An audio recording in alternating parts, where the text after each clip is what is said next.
Embriologia sistema cardiovascular. Partitio primordium ventriculi.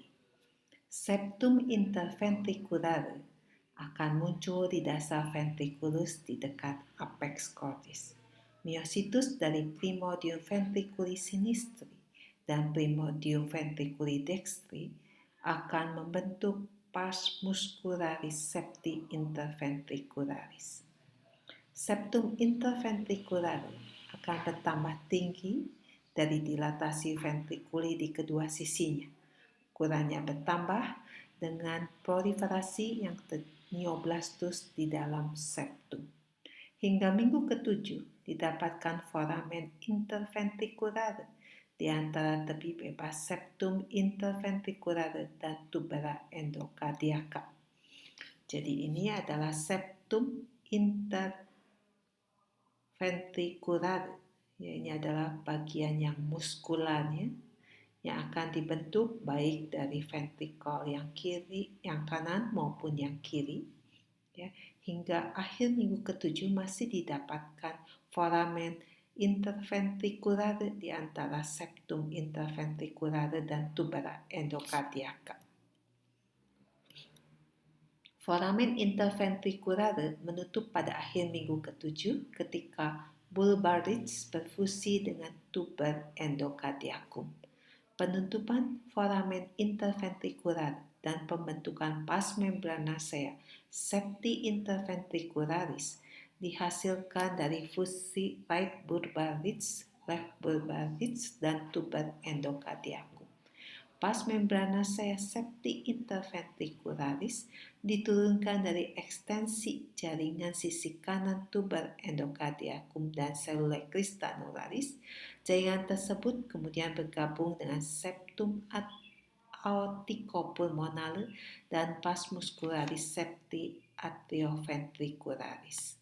Ya, jadi seperti ini nanti akan terbentuk ini. Ini adalah septum interventrikular.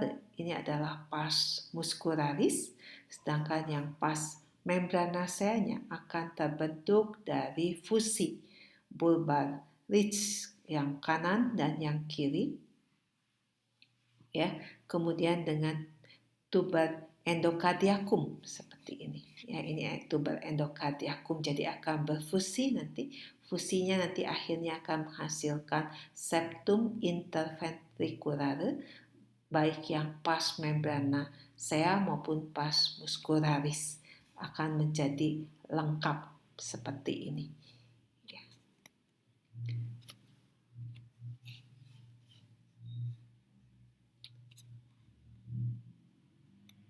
Setelah penutupan foramen interventrikular dan pembentukan pars membranacea septi interventricularis, maka truncus pulmonalis akan berkomunikasi dengan ventriculus dexter, aorta berkomunikasi dengan ventriculus sinister.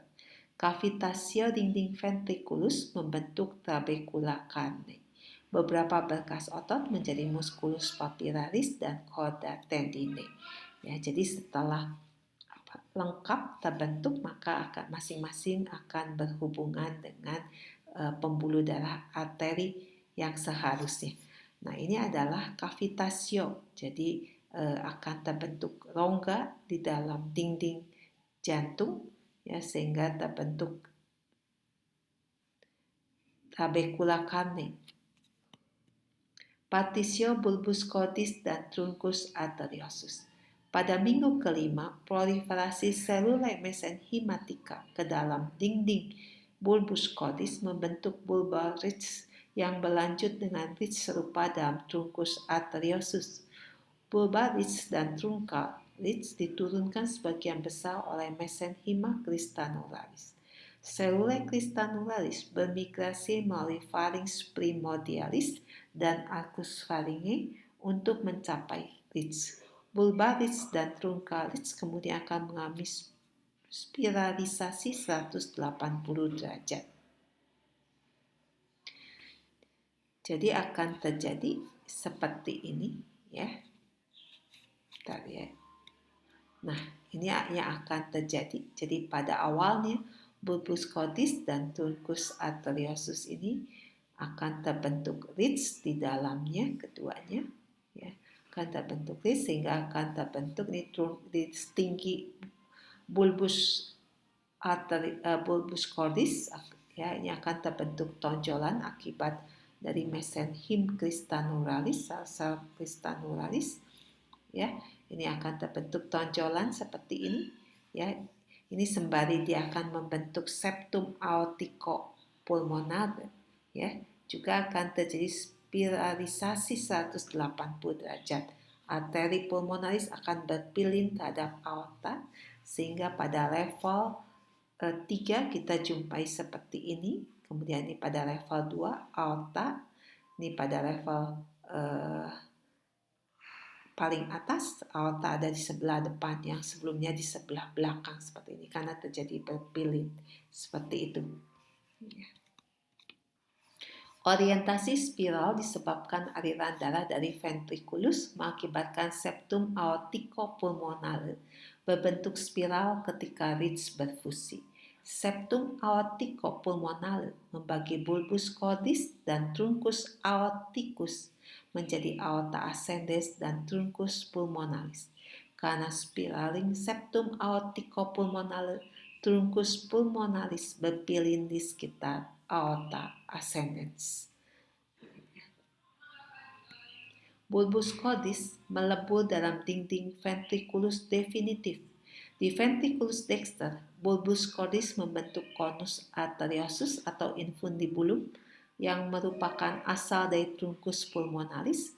Di ventriculus sinister, bulbus cordis membentuk vestibulum aorta yang berada di bawah valva aorta.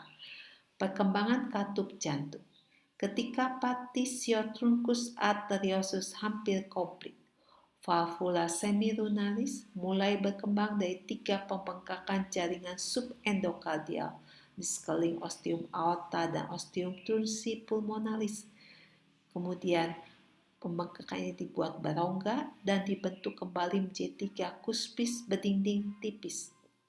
Valva atrioventricularis berkembang serupa dari proliferasi jaringan yang terdapat di sekeliling canalis ventricularis, atrioventricularis. Ya, jadi seperti ini nanti ada pembengkakan, ya, kemudian akan dibuat berongga dan kemudian dibuat tipis begitu sehingga menjadi 3 kuspis, ya. Jadi dia akan terbentuk secara simultan antara spiraling dan pembentukan katup, ya. Kemudian mengenai kompleksus stimulan cordis atau sistem hantaran jantung. Pada mulanya otot di primordium atrii dan primordium ventriculi itu kontinu. Ketika formatio camerarum, myocardium primordium atrii dan primordium ventriculi mengonduksikan gelombang depolarisasi lebih cepat. Gelombang impuls bergerak dari polus venosus ke polus arteriosus. Atrium berperan sebagai pacemaker interim, tapi sinus venosus cordis segera mengambil alih. Nodus sinuatrialis berkembang pada minggu kelima, berlokasi di dinding kanan sinus venosus cordis, tapi melebur ke dalam dinding atrium dextrum bersama sinus venosus. Nodus SA terletak tinggi di atrium dextrum di dekat masuknya vena cava superior. Setelah melebur, sel dinding kiri sinus venosus cordis ditemukan di dasar septum interatrial anterior segera terhadap muara sinus coronaris. Bersama sel dari regio AV membentuk nodus atrioventricularis dan fasciculus atrioventricularis yang terletak superior terhadap tubera endokardiaka. Serabut fasciculus AV berjalan dari atrium ke dalam ventriculus, membentuk crus dextrum fasciculi atrioventricularis dan crus sinistrum fasciculi atrioventricularis. Atrium dan ventriculus pada akhirnya akan menjadi terisolasi secara elektris oleh jaringan fibrosa, sehingga hanya nodus AV dan fasciculus AV yang dapat mengonduksikan. Nodus SA, nodus AV, dan fasciculus AV disuplai banyak nervi. Sistema kondus cordis telah berkembang baik sebelum nervi memasuki jantung. Ketika keempat kamar jantung berkembang, dari epikardium akan tumbuh pita jaringan ikat ke arah dalam, memisahkan otot atrium dari otot ventriculus, kita sebut sebagai cardiac skeleton. Persyarafan parasimpatik dibentuk oleh selulae crista neuralis. Derivat arteriae circumpharyngeorum. Ketika arcus pharyngeae berkembang pada minggu keempat, suplai darah berasal dari arteriae circumpharyngeorum dari saccus aorticus. Sel mesoderma bermigrasi dari arcus pharyngeae ke saccus aorticus, menghubungkan arteriae circumpharyngeorum ke tractus effluxionis. Arteriae berakhir di aorta dorsalis di sisi ipsilateral. Walaupun biasanya ada 6 pasang arteriae circumpharyngeorum yang berkembang, tetapi ke-6-nya tidak hadir pada waktu yang bersamaan. Pada minggu ke-8, pora arteriae circumpharyngeorum primordialis berubah menjadi pora arteriae vetus final. Ya. Jadi seperti ini pada perkembangannya nanti sistem kardiovaskular. Kita lihat di sini dari saccus aorticus nanti akan muncul arteriae circumpharyngeorum yang akan berakhir di aorta dorsalis. Ya, ini aorta dorsalis ini. Kemudian kita jumpai ada 6 pasang yang tidak hadir bersamaan. Ya, derivat arteria arcus primipharyngeae sebagian besar menghilang. Vestigiumnya membentuk bagian dari arteria maxillaris dan arteria externa carotidis. Derivat arteria arcus secundi pharyngeae, bagian dorsalis membentuk stem arteria stapedia. Jadi dia hanya tersisa sebagai stem arteria stapedia. Derivat arteria arcus tertii pharyngeae, bagian proximalis membentuk arteria communis carotidis. Bagian distalis bergabung dengan aorta dorsalis membentuk arteria interna carotidis.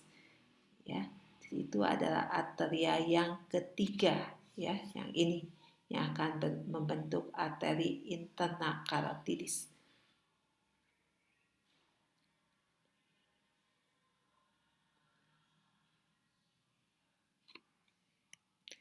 Derivat arteri quarti arcus pharyngeae. Arteri quarti arcus pharyngeae sinistri itu akan membentuk pars intermedia arcus aorta. Pars proximalis arcus aorta diturunkan dari saccus aorticus. Pars distalisnya diturunkan dari aorta dorsalis kiri. Arteria quarti arcus pharyngeae dextri menjadi pars proxima arteriae subclavia dextra. Pars distalis arteria subclaviae dextra dibentuk dari aorta dorsalis kanan dan arteria intersegmentalis ketujuh kanan. Ya.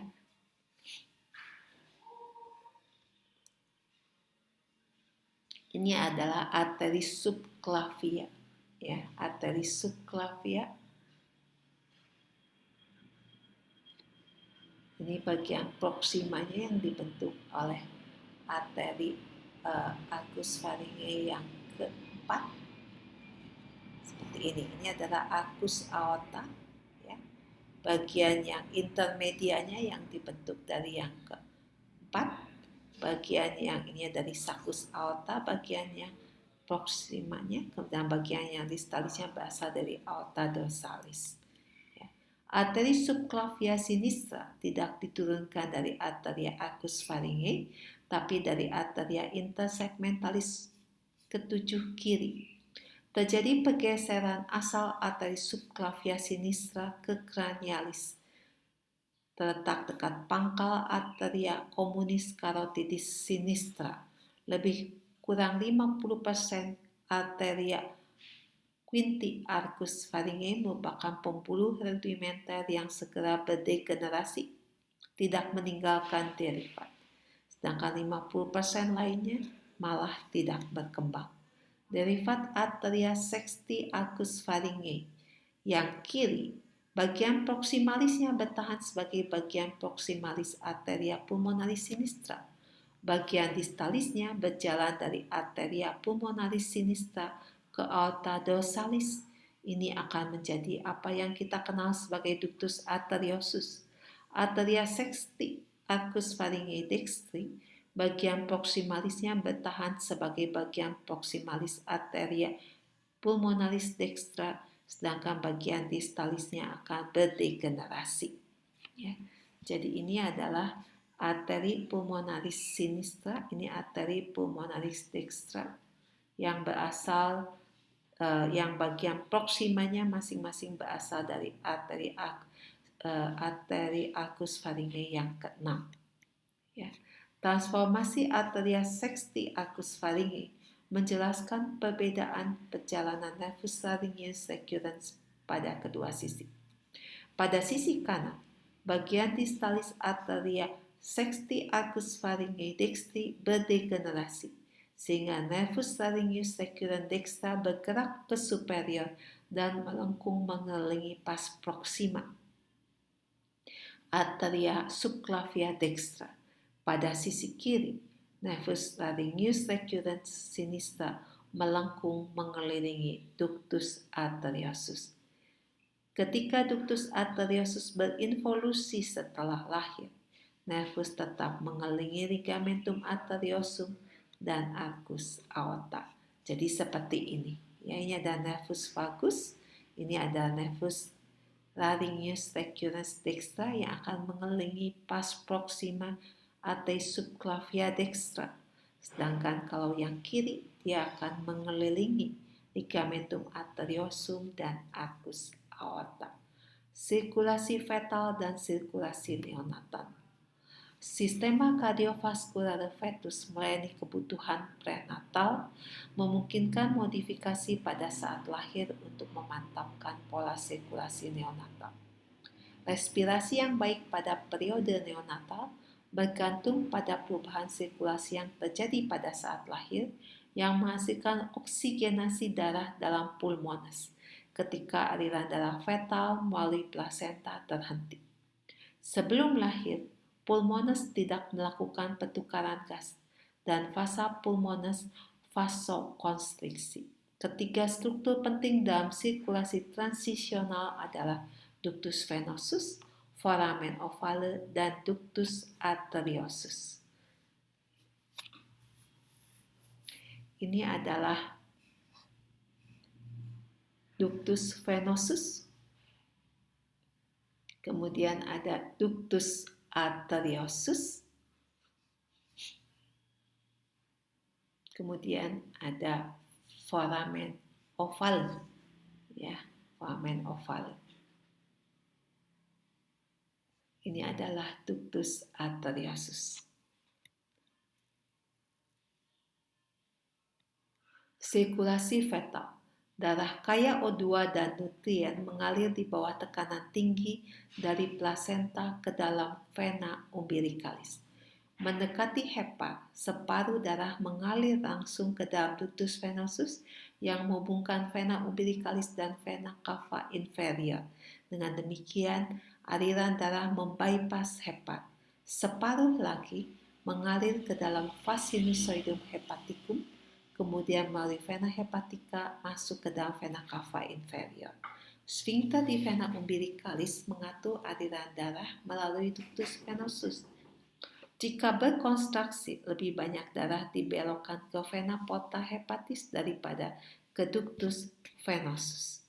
Ya, jadi ada sphincter yang berada di, ada yang menyebutkan di ductus venosus, ada yang menyebutkan di arteri umbilicalis. Ya, tapi kalau uterus sedang berkontraksi, misalkan, jadi tekanan di dalam jantung fetusnya tinggi, maka darah akan alirannya akan diputar dahulu melalui vas sinusoidum hepatis untuk mengurangi aliran darah ke jantung. Ya. Sphincter fisiologik dalam ductus venosus mencegah beban berlebih jantung ketika aliran darah dan vena umbilikalis tinggi. Dari vena cava inferior, darah akan masuk ke dalam atrium dextrum, yang melalui foramen ovale masuk ke dalam atrium sinistrum, mengalir ke dalam ventriculus sinister, aorta ascendens, kemudian arteriae di dalam jantung, arteriae di dalam kepala, leher, dan membrum superius. Darah kaya O2 dari vena cava inferior dalam atrium dextrum yang tidak melalui foramen ovale akan bercampur dengan darah miskin O2 dari vena cava superior dan sinus coronarius masuk ke ventriculus dexter, masuk ke dalam truncus pulmonalis, 10% akan menuju ke paru-paru, 90% akan masuk ke dalam ductus arteriosus, kemudian masuk ke aorta descendens, masuk ke arteria umbilicalis, dan dibawa ke plasenta. Ya. Ductus arteriosus melindungi pulmo dari beban sirkulasi yang berlebihan, mempersiapkan ventrikel kiri untuk berfungsi dengan kapasitas penuh pada saat lahir. Resistensi vaskular pulmo tinggi pada kehidupan fetus, sehingga aliran darah paru rendah. 10% darah aorta ascendens memasuki aorta descendens. 65% darah aorta descendens masuk ke vena umbilicalis, mengalir menuju plasenta. Sedangkan 35% darah aorta descendens akan mengalir menuju viscera dan bagian inferior tubuh. Ya. Ini ada kesalahan, harusnya 65% darah aorta descendens akan mengalir ke dalam arteria umbilicalis menuju plasenta. Sirkulasi neonatal transisional. Sirkulasi darah fetal melalui plasenta terhenti pada saat fetus dilahirkan. Paru-paru akan berekspansi dan mulai berfungsi. Segera setelah lahir, foramen ovale, ductus arteriosus, ductus venosus, dan vasa umbilicalis tidak dibutuhkan lagi.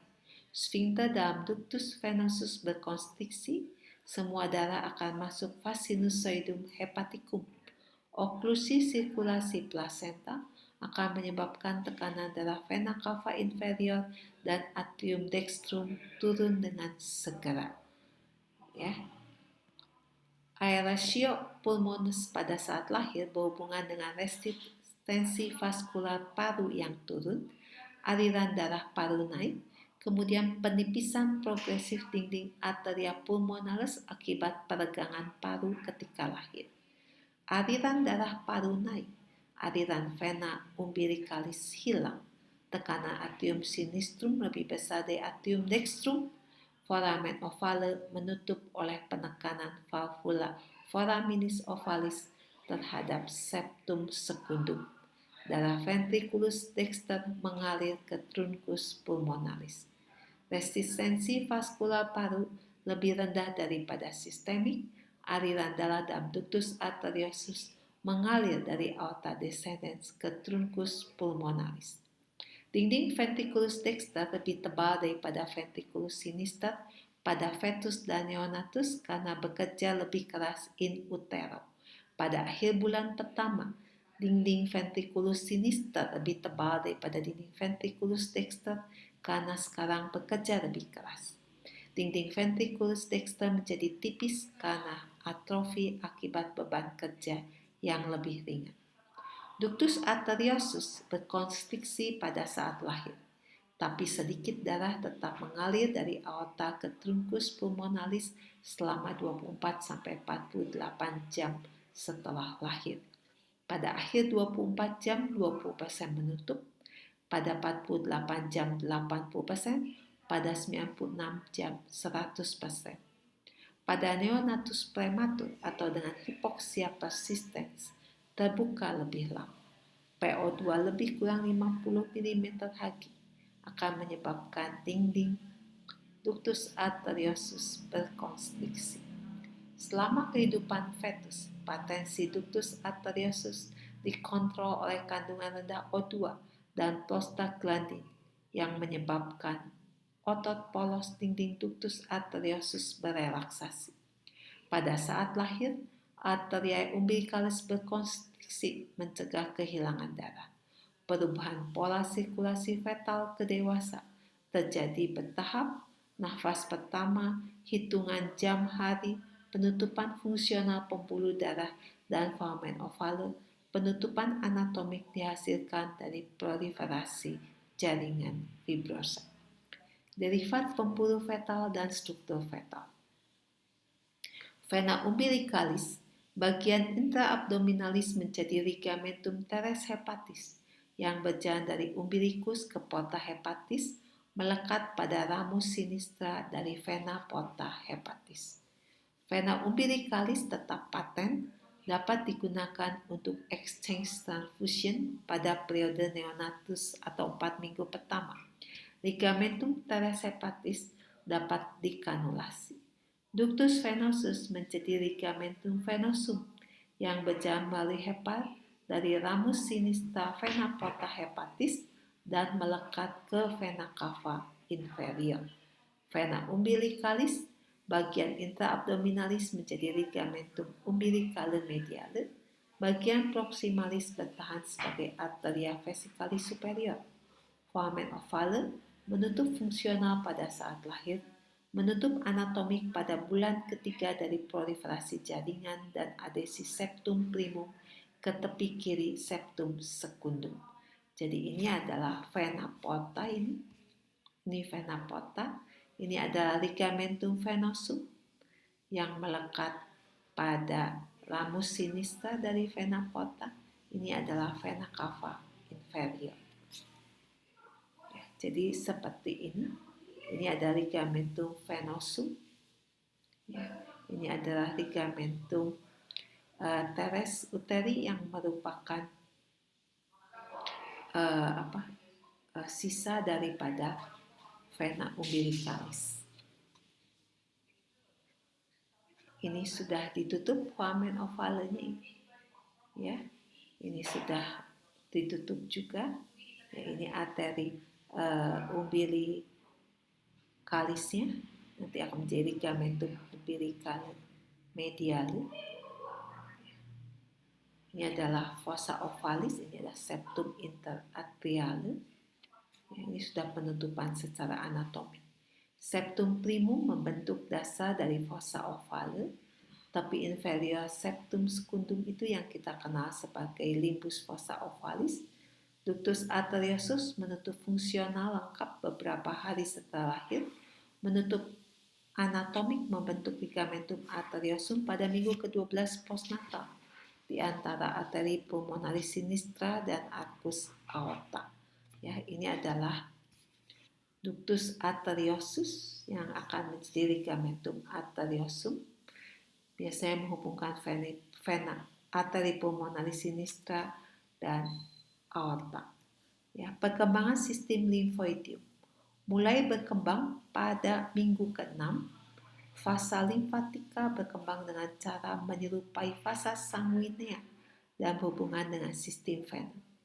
Vas limfokapilare saling berhubungan membentuk retek limfokapilare. Selula endothelialis prekursoria dari fasa limfatika diturunkan dari vena cardinalis. Ya.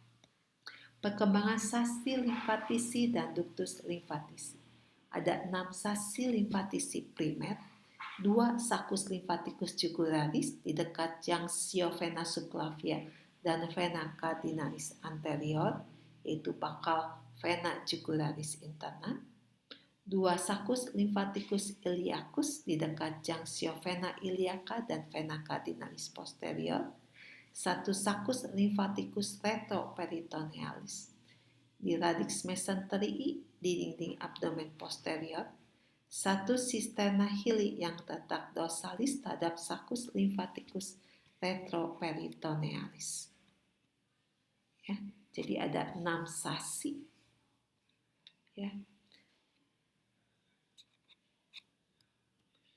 2 jugularis, 2 iliacus, 1 retroperitonealis dan 1 cisterna hili. Ya. Jadi ini cisterna hili, ya, ini retroperinealis, ini iliacus, ini jugularis. Ya.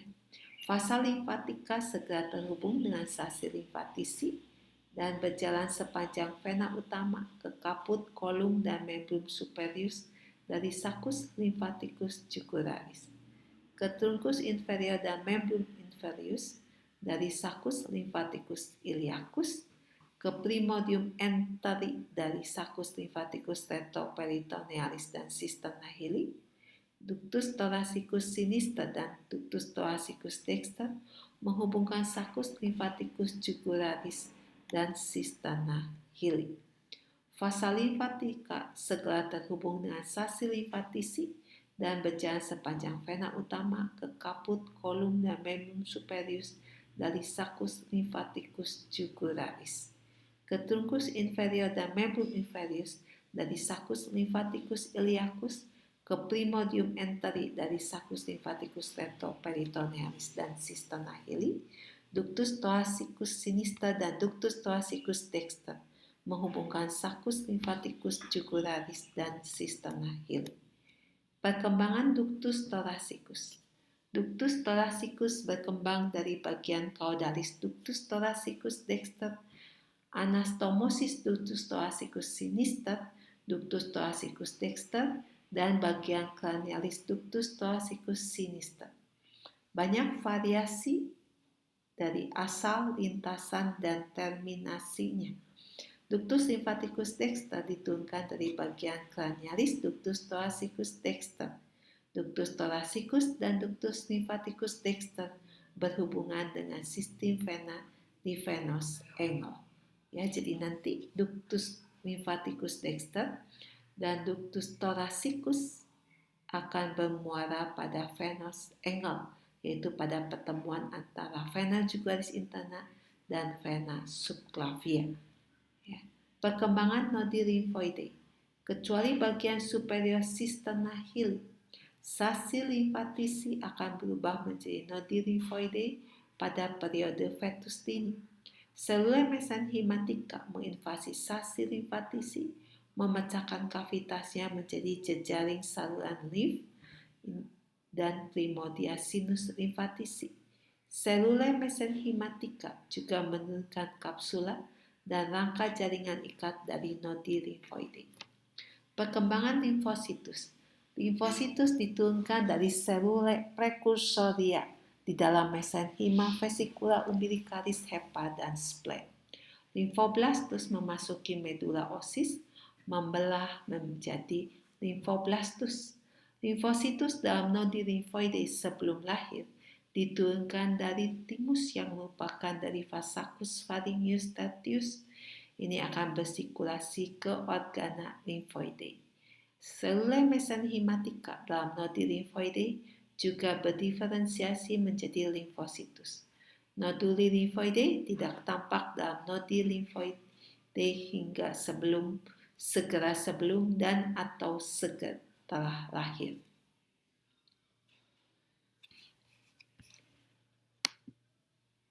Perkembangan spleen dan tonsila. Spleen berkembang dari agregasi selula mesenhimatika di mesogastrium dorsal. Tonsila palatina berkembang dari endoderma sasi pharyngeus kundi dan mesenhima di dekatnya. Tonsila tubaria berkembang dari agregasi noduli limfoide di sekeliling ostium pharyngeum tuba auditiva. Tonsila pharyngea berkembang dari agregasi noduli limfoide di dinding pars nasalis pharyngeus. Tonsila lingualis berkembang dari agregasi noduli limfoide di radix linguae. Noduli limfoide juga berkembang di dalam mukosa, saluran napas, dan saluran cerna.